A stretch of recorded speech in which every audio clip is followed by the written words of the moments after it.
The final item of business today is the members' business debate on motion number 7630 in the name of Aileen-McLeod on supporting Teenage Cancer Trust's education programme. This debate will be concluded without any questions being put, and I would be grateful if those members who wish to speak in the debate could press the request to speak buttons as soon as possible. And I call on Aileen-McLeod to open the debate. 7 minutes, please. Thank you, Presiding Officer, and I'm absolutely delighted to be leading this debate this evening in support of the Teenage Cancer Trust education programme, and I'd like to thank all those members who've signed my notion and made tonight's debate possible, and to those who are speaking in such an important debate as this. I'd also like to begin by paying tribute to Dawn Crosbie, Caroline Brocklehurst, Iona McMillan and Rosanna Innes of the Teenage Cancer Trust, who are in the public gallery tonight, and whose dedication and commitment to helping improve the lives of our teenagers and young people in Scotland with cancer deserves our recognition and thanks. Their enthusiasm for what they do makes such a difference to the lives of the young people they support. Now, I first heard about the Teenage Cancer Trust in the year 2000 when Roger Daltrey of The Who organised the first fundraising concert for the Trust at the Royal Albert Hall, and I thought then that finally there was something dedicated to supporting young people with cancer and helping them deal with what is an extremely traumatic and life-changing event. And since its inception back in 1990, with the first teenage cancer unit at the Middlesex Hospital in London, the Trust has gone on to fund, develop and open 25 units across the UK. The Trust currently has 4 operational units in Scotland, providing a total of 18 beds across 4 hospitals in Edinburgh and Glasgow. And in addition, it also funds youth support coordinators who make a huge difference to a young cancer patient's quality of life by helping them share their experiences. In April this year, Presiding Officer, I visited the Teenage Cancer Trust unit at the Beatson, West of Scotland Cancer Centre based at Gartnavel Hospital. And it was an opportunity for me to see the services available to young people with cancer, to meet some of their families and hear about their own experiences firsthand, as well as meeting the dedicated nursing and clinical staff whose care and support is without doubt second to none. Now, that visit was all the more poignant for me, Presiding Officer, because as a teenage cancer survivor, I know what it's like to be that young person who just wants to be like any other normal teenager. And I know how lonely I felt not being able to talk with anyone the same age as me and who was going through the same treatment. And I was so impressed with the unit, and I'm so glad that our young people fighting cancer today have somewhere like that to support them. And what is so important about this unit is that it brings our young people together where they can be treated by teenage cancer specialists, and it lets young people be themselves first and cancer patients second. And in amongst all the trauma of the diagnosis itself, the harsh chemotherapy treatment and what that means for hair loss, for fertility issues, all of which are happening at the worst possible time when young people are trying to find out who they are, that the fact that they're able to go through that treatment together with other young people their own age and not on their own. When they're feeling up to it, they can go and hang out together, they can play pool, listen, watch DVDs, play computer games, and that in itself can make such a difference to the whole experience. Now, the unit is where I first met Amy Callaghan, who is here this evening in the public gallery, and Amy Quinn, who unfortunately can't be here. And we've all read Amy Quinn's letter about her personal journey with cancer, and I'd like to thank Amy Callaghan, Mary, Emma, Angela and Luke for meeting with me that afternoon, and Amy Quinn in particular for sharing her experiences with us. I know that took a lot of courage for her to write that letter. And I think that we'd all agree that Amy's story has made more impact than any report or policy statement. And it is very much with Amy's wishes in mind that we do everything possible to make sure other young people don't have to go through the same lengthy journey of diagnosis as she did when I sought this debate. Presiding Officer, teenagers and young adults with cancer are a particularly vulnerable group with unique physical and emotional needs. And in the helpful briefing that I received from the Teenage Cancer Trust, it states that cancer is the most common cause of non-accidental death in young people, and 5-year survival rates remain lower in teenagers than in children. 7 young people aged 13 to 24 are diagnosed with cancer every day in the UK. That's around 2,500 each year. And in Scotland, there are an average of 203 teenagers and young adults diagnosed with cancer each year, while across all age groups, 2 in 5 people in Scotland will be diagnosed with some form of cancer during their lifetime. Now, according to the Trust, the signs of cancer in young people are often dismissed or misdiagnosed because they're very similar to other less harmful problems. And research carried out by the Trust also shows that 40% of Scottish young people with cancer had to visit their GP 4 times or more before the symptoms were taken seriously or they were referred to a specialist. And some of these difficulties can be because young people don't always know when something is seriously wrong, or take a while before they decide to seek medical advice, or they just simply find it hard to talk with their GP and explain what is wrong.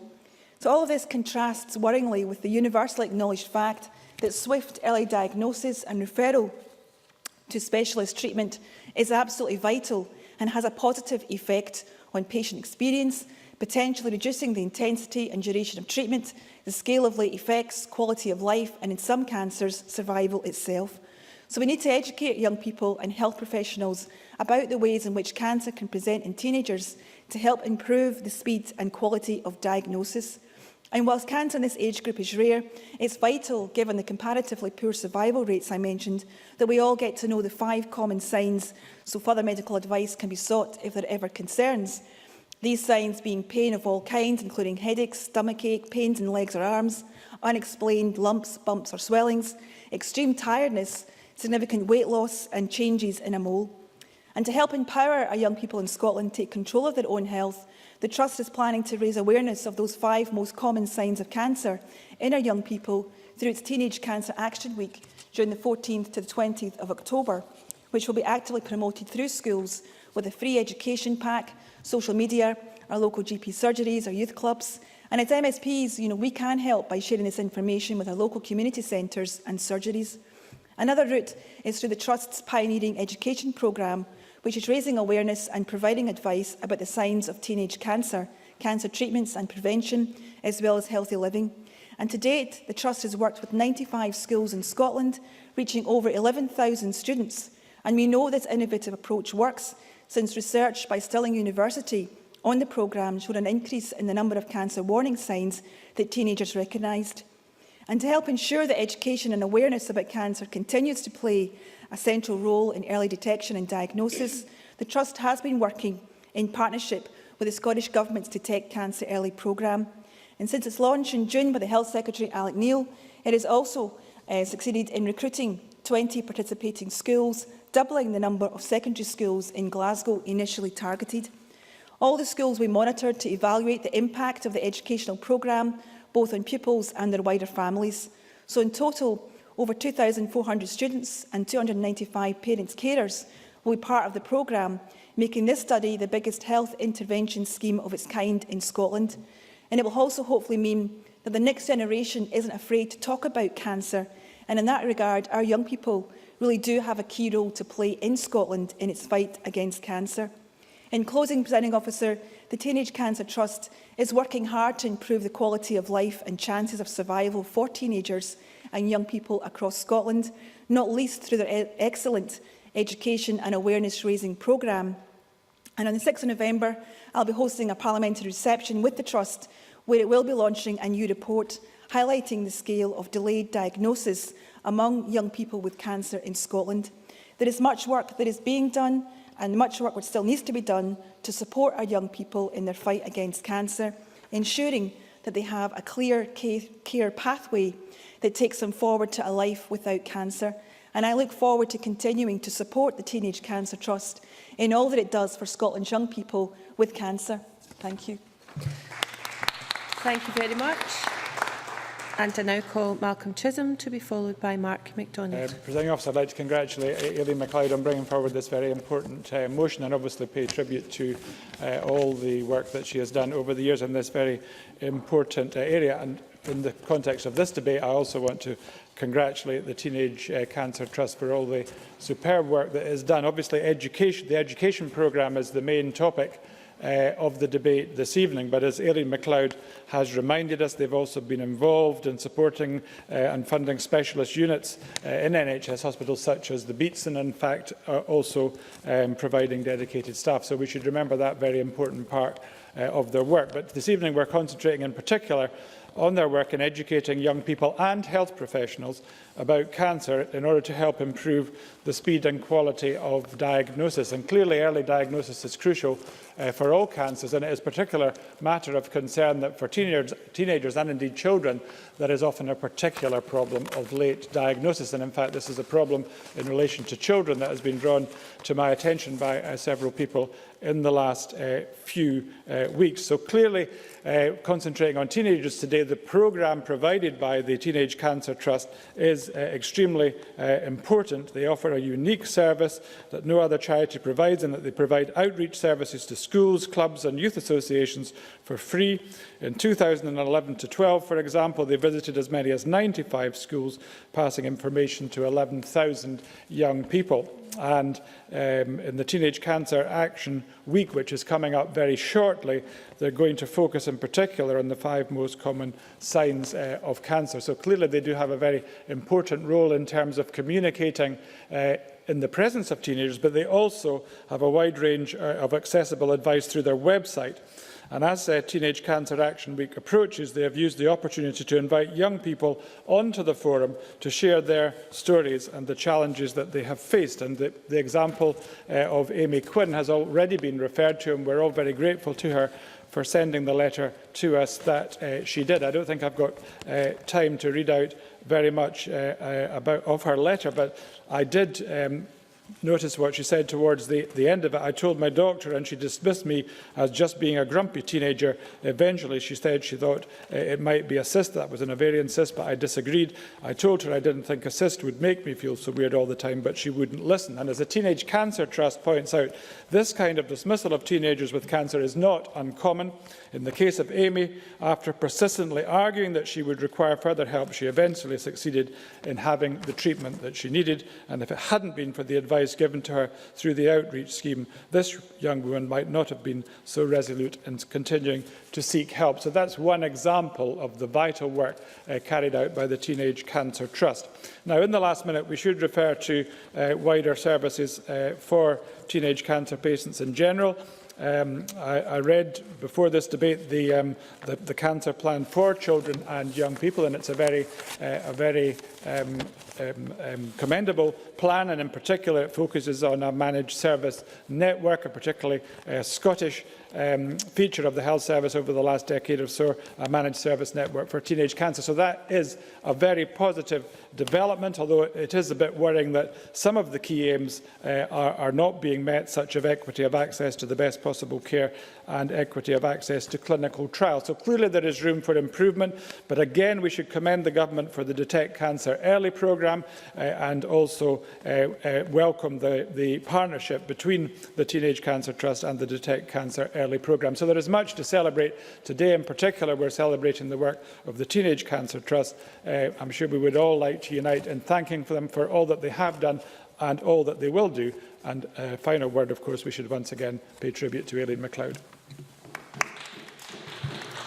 Thank you very much. And I now call Mark MacDonald to be followed by Nanette Milne. Thank you very much, Presiding Officer. And can I begin by congratulating my friend and colleague Aileen-McLeod on bringing this debate to the Chamber. I think Aileen's personal testimony serves to remind us that many of our members have experiences of issues beyond our comprehension in their lives, and I think it took a great deal of courage for Aileen to relay her personal experiences in Parliament, and I thank her very much for it, because I couldn't begin to imagine the circumstances that would be gone through by somebody who was diagnosed with cancer at such a young age. And it's great credit that Aileen is using the opportunity she has as a member of this Parliament to raise awareness and to bring this to the Chamber floor. I can also thank the Teenage Cancer Trust for their briefing in advance of this debate, and also thank Amy Quinn for her letter. Again, it can't have been easy to relive the experience and write it out for members of this Parliament to read, but read it I did, and I was struck by the content of that letter. And it strikes me, presiding officer, that what we're talking about here is an issue around attitudes.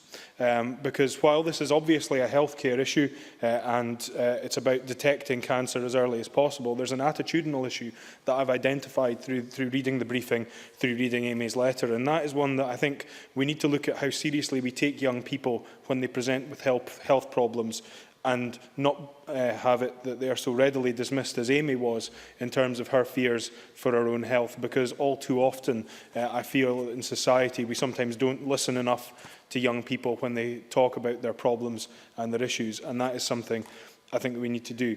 I think in terms of the wider attitudinal agenda as well, I absolutely agree that we need to raise awareness. I note from the briefing that the Teenage Cancer Trust provided to us that cancer is the most common cause of non-accidental death in young people, and 5-year survival rates remain lower in teenagers than in children.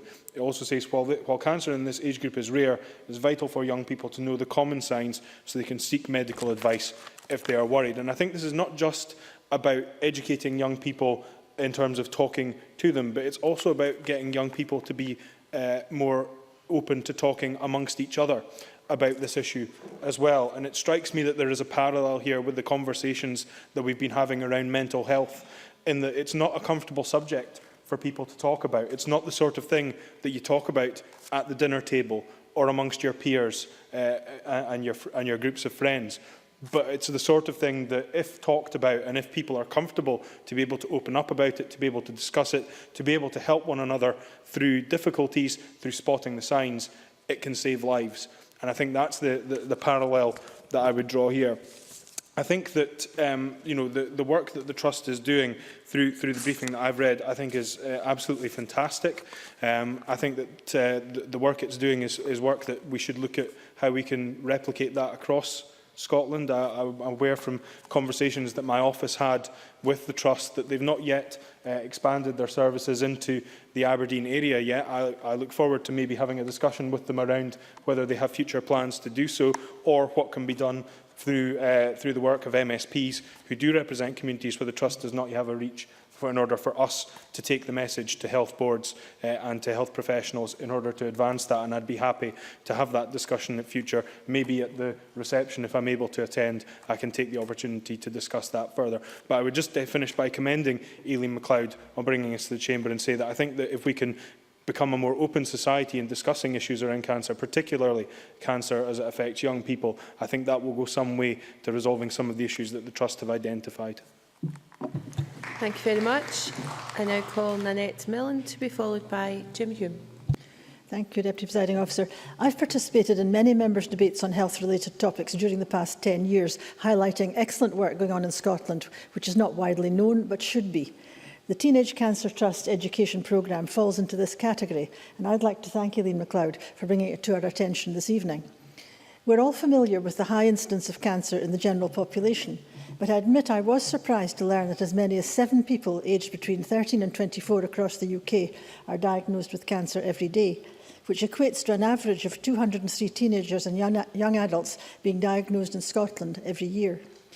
And yet, when I stop to think about it, I do know or have known several people in their teens and early 20s who have developed leukemia, sarcoma, melanoma, liver cancer or some other malignancy. But it's not a condition that we generally associate with young people, and therefore not only is it particularly frightening for someone in their teens to be faced with a diagnosis, but the symptoms are not always recognised for what they are, even by the medical profession, as we've heard. And so the diagnosis is often delayed, which of course is not good for the patient, either physically, psychologically or emotionally. So the work of the Teenage Cancer Trust in educating young people about the symptoms and signs which might indicate the presence of cancer is extremely important, giving them the knowledge which helps to empower them to take responsibility for their health and to dispel some of the fears and misconceptions they might have around cancer. The signs of cancer in young people can easily be missed because they often resemble other, less harmful conditions. But it is alarming that the Teenage Cancer Trust research has found that as many as 40% of young Scots with cancer see their GP 4 times or more before their symptoms are taken seriously or they're referred to a specialist. And Amy Quinn's experience, so clearly expressed to us ahead of this debate, illustrates this very graphically. Young people do indeed need to be educated about the signs of cancer, and they certainly should not have to worry about talking to their GP. The Teenage Cancer Trust Education Programme gives free information, education and advice about cancer, its prevention and about healthy living to around 130 students and teachers across the UK every year. And in Scotland last year it visited 95 schools, reaching over 11,000 students. As a result, increasing numbers of young people are looking to take control of their own health, to feel able to speak up if they're worried about some physical change, and to discuss cancer openly with other people, such as family and friends. In preparing for this debate, I came across some very appreciative words about the education programme from pupils and teachers who had found it very informative and presented in an interesting, thought-provoking way, pitched at the right level of giving information without being overly dramatic. And one very moving testimonial told of a young boy who felt able, after attending an education event, to tell his mum about a testicular lump which had been worrying him for 2 years. Fortunately, it didn't turn out to be cancerous, but the knowledge he gained gave him the courage to discuss his problem, which of course could have been much more serious. The recently launched partnership in Scotland between the Teenage Cancer Trust and the Government's Detect Cancer Early initiative is an exciting development. And if it is successful in Glasgow schools over the next year or so, I hope the initiative will be rolled out to other parts of Scotland, such as my own area of Aberdeen, as Mark MacDonald has suggested. Presiding Officer, I do think we need to publicise the work of the Teenage Cancer Trust, not least the specialist teenage units that it has provided in NHS hospitals right across the UK, and of course including at the Beatson in Glasgow. This debate, of course, is specifically about its education programme, which I am very happy to endorse. And in closing, I would once again commend Aileen-McLeod for bringing it to our notice this evening and for sponsoring the Trust's parliamentary event, which I look forward to attending on the 6th of November. Thank you. Many thanks. I now call Jim Hume to be followed by Ken McIntosh. Thank you, Deputy Presiding Officer. I'd like to begin by congratulating Aileen-McLeod on securing this evening's debate and recognise the good work that she's done out with this Parliament too on the subject. And as Mark MacDonald said, this Parliament is better place for the people who bring their own personal experiences to it. It's also a timely debate coming so soon to the Teenage Cancer Action Week, and provides us members with the opportunity to pay tribute to the outstanding contribution the Teenage Cancer Trust has made for more than 2 decades in the United Kingdom. Deputy Presiding Officer, many teenagers tend to think they are invincible and impervious to disease, particularly serious illnesses like cancer, with the perception being it's a condition reserved for those later in life. There's also an element of unintentional ignorance at play here. A survey conducted by the Teenage Cancer Trust revealed that over half of 13 to 24-year-olds believe that we're all born with the cancer gene, and just over a fifth believe that the colour of your skin determines whether you get cancer or not. The natural naivety of youth is to be expected, and teenagers can be forgiven for not immediately associating fatigue, swelling and pain with cancer. That's why the free education programme conducted by the Cancer Trust is so vitally important and to be commended.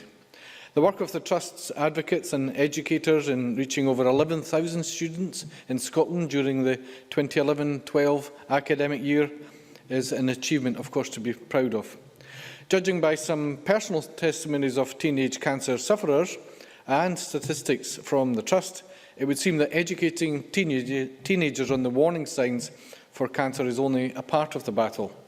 Too many of our young people are having to make multiple presentations to healthcare professionals before a diagnosis is finally made. It should worry all of us that 2/3 of young cancer sufferers surveyed believe their diagnosis could have been made quicker, with 40% of young Scots with cancer saying they had to visit their GP at least 4 times before they were referred to a specialist.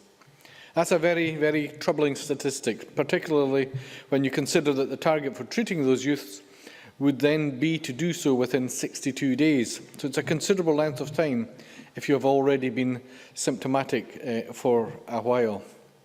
Early diagnosis and treatment for cancer patients of all ages is obviously vital, and while improvements have been made, there are still areas around Scotland where not enough patients are being treated within 62 days of a referral for suspected cancer. For instance, the target is 95%, but NHS Grampian stands at 88.9, NHS Borders 91.8. The situation is worse for specific cancer types, with a national average for cervical and urological cancers being 88.6 and 88.2%. If this is average, then naturally there will be boards in Scotland performing worse than this, perhaps significantly so.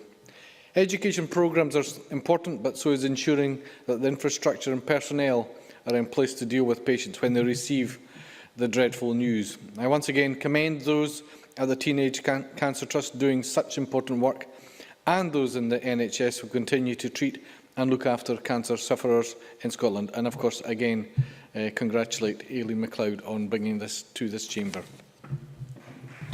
Many thanks. I now call Ken McIntosh, after which we will hear from the Minister. Thank you, Presiding Officer. And can I join colleagues in thanking Aileen-McLeod in bringing forward today's motion, and indeed in join her in thanking the Teenage Cancer Trust and all the supporters for the fantastic work they do in supporting young people across Scotland. Cancer is a terrible disease at any age, but it can be particularly devastating when it affects the young. Prevention needs to remain a priority, but we also know that the earlier we diagnose cancer, the greater the likelihood of successful intervention. I have no doubt whatsoever that this particular education programme could make a substantive difference in raising awareness amongst 13 to 24-year-olds and in improving detection. Presiding Officer, I would like, however, to turn to another issue which I believe is essential to highlight this evening and during October's Teenage Cancer Action Week, and that's of the need to support our young people who are diagnosed with cancer during their school and college years. According to research carried out by Clydesargent, 2/3 of 16 to 18-year-olds with cancer said they fell behind in their studies or performed worse than expected. 3 out of 10 said they had to leave education altogether. And when Clydesargent asked teachers for their views, only 15% of secondary teachers said they had enough information or guidance to support a pupil with cancer. There are many challenges and obstacles facing children and young people continuing with their studies while coping with or recovering from cancer. Fatigue, problems with concentration, emotional difficulties, even changes like weight gain caused by medication can add to feelings of isolation and self-consciousness, which Aileen-McLeod herself eloquently and tellingly referred to earlier. Now, I would thank the Minister for Education for answers she has given me to a series of parliamentary questions I've submitted on this issue, but there is more that she and also her ministerial health colleague, Mr Matheson, could do. A formal needs assessment on returning to school, one-to-one tuition to fill any gaps in learning, good practice ranging from reorganising timetables to the personal expression of interest from the head teacher.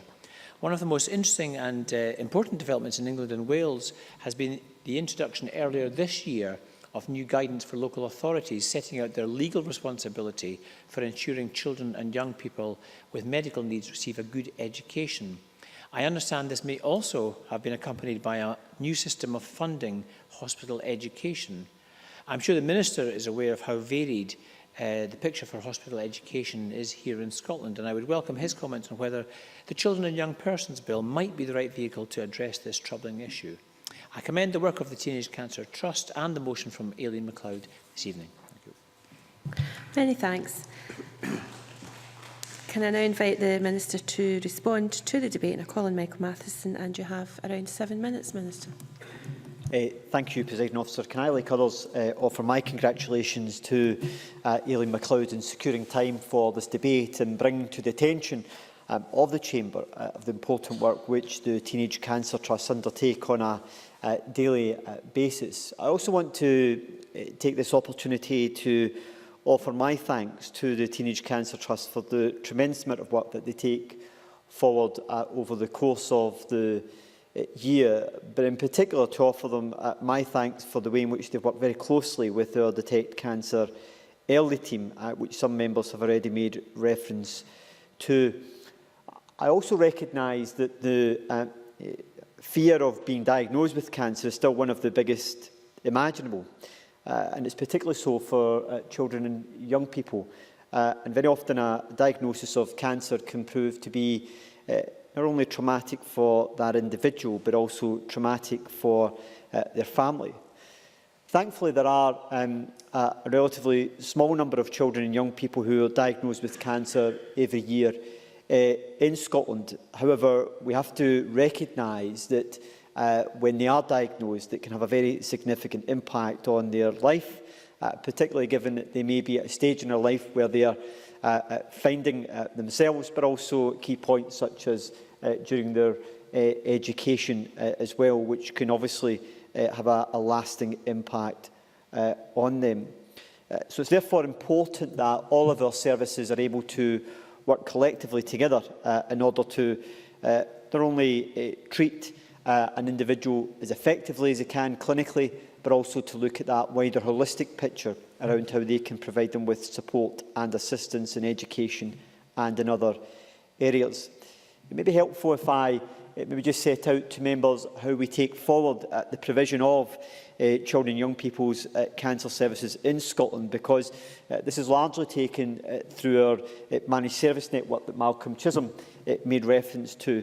The managed service network was established in 2011 and it's there to help to make sure that we have sustainable services across Scotland for young people up to the age of 15. I note the concerns that Malcolm Chisholm has raised about the fact that some of the areas of progress that were set out in the action plan have not been achieved as yet. However, the action plan does run up until 2015, and there is an annual report which sets out the progress that has been made and also identifies what future action has to be taken in order to make sure that we maintain progress in this area. So I hope people will be reassured that there is certainly more we can do in this area, and the managed service network is determined to do so. It's also worth noting that our managed service network works very closely with the professionals working in this field, the third sector colleagues, and also with very helpful contributions from organisations such as the Teenage Cancer Trust. But most importantly, it also has input from children and young people and their families. I recognise that the members of the managed service network have taken forward an outstanding level of work to date, and it's starting to make a change in the way in which services are delivered, and I've got no doubt that they wish to continue with that in going forward between now and 2015. We've heard tonight about the numbers of young people who can be diagnosed with cancer. Around 170 teenagers and young adults between 15 and 24 are diagnosed with cancer each year in Scotland. And very often the signs of cancer in young people, as some members have made reference to, can easily be dismissed, and it can also be misdiagnosed because they are very similar to what at times can be other issues which may be less harmful but be confused with. And I think in Amy Quinn's letter, she set out very powerfully the challenges that some young people can face in being able to get their condition appropriately diagnosed and then subsequently treated, which demonstrates, I believe, the need to take further work forward in this area, particularly around our colleagues in primary care, who may be that first port of call to be able to recognise this issue more quickly. I think part of that is also the cultural aspect, is that at times cancer is very often associated with older aged individuals and not often associated with young people. However, the earlier a diagnosis is undertaken, the better, and that's why I believe that GPs have an important part to play in that. And I think in part of the work we need to go forward with is how we can improve understanding and communication within the primary care setting, particularly with our general practitioners. Of course, I recognise that everyone would be naturally apprehensive about being checked for cancer, but as we all recognise, that early detection of cancer improves the chances of a positive outcome for treatment, and cancer remains a clear priority for us as a government, as we acknowledge that we are behind other parts of Europe on cancer survival rates, and with an ageing population we can all anticipate that there will be an increasing incidence of cancer in future years. That's why the Detect Cancer Early programme is so important in order to help to improve outcomes for patients. And That leads me on to the education programme that the Teenage Cancer Trust have been involved in, because educating young people at an early stage about their health and the risks of certain conditions and symptoms, etc., that several members have made mention of, can live with them for the rest of their lives. And it can help to make sure that they take appropriate action at an early stage should they be exhibiting any of these symptoms. Equally, they can also assist in giving that gentle nudge to a family member who may be exhibiting these symptoms as well, and being able to take medical advice at an early enough stage. And the work that's been taken forward by the Teenage Cancer Trust in helping to educate young people within our schools, and as Aileen-McLeod made reference to in the programme they're running in Glasgow, it can help to make a real difference to the understanding of those young individuals about the potential symptoms of cancer and also risk factors, the lifestyle factors that can contribute to cancer, if not as a teenager, in later life, are extremely important, and we'll watch with real interest to see how that programme develops in going forward. But equally, it can also complement our Detect Cancer Early programme in working with adults to, as I say, give them that gentle nudge should they see symptoms being exhibited in a parent or a family member to take early action. Presiding Officer, in drawing my remarks to a close, I'm conscious that Ken McIntosh raised the issue around the Children's and Young People's Bill, and I'll ask my colleague who's leading the bill in Parliament whether there are measures that could be taken that could assist to strengthen this particular area around hospital education in order to try and achieve greater consistency on this matter. But in drawing my remarks to a close, I want to offer my sincere thanks to the tremendous work that's taken forward by the Teenage Cancer Trust, and in particular to thank Amy Callaghan for coming along here tonight with her colleagues from the Teenage Cancer Trust, and Amy Quinn for the very moving letter which she wrote to all MSPs, setting out some of the issues that still have to be addressed around improving the way in which we support young people who may have cancer.